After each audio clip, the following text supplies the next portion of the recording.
Сәлеметсіңдер ме оқушылар? Сабақтың тақырыбы інім ән айтады. Жаңа сөздер: ән айту, әртіс, қу. Жіктік жалғауы жекеше түрде бірінші жақта мен ән айтамын, екінші жақта сен ән айтасың. Сыпайы түрде сіз ән айтасыз. Үшінші жақта ол ән айтады. Жіктік жалғаудың көпше түрінде бірінші жақ біз ән айтамыз.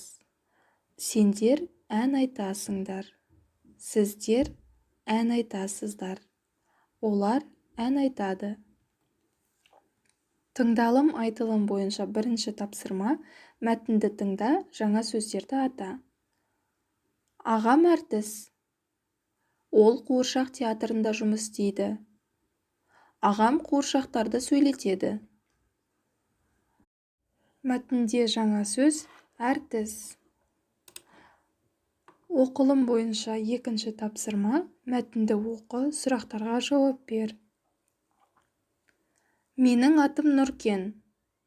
Мен 3-ші сыныпта оқимын. Інімнің аты Нартай. Ол 1-ші сыныпта оқиды. Ол ән айтады. Нартай ән айтқанды жақсы көреді. Нартайдың даусы әдемі. Ол ән үйірмесіне барады. Ініме ертегі ұнайды. Мен оған қу түлкі ертегісін айтамын. Ендеше сұрақтар: сен нешінші сыныпта оқисың? Сенің інің нешінші сыныпта оқиды? Нартай ән айта ма? Нартай нені жақсы көреді?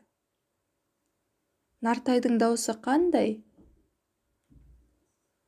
Ол қандай үйірмеге барады? Сұрақтардың орысша нұсқасы.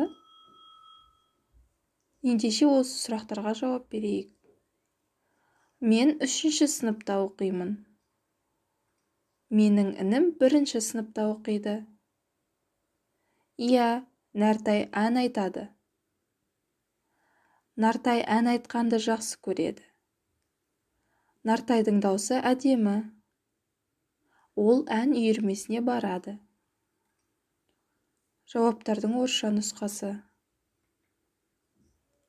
Жазылым бойынша 3-ші тапсырма: көп нүктенің орнына қажетті сөздерді қойып жаз.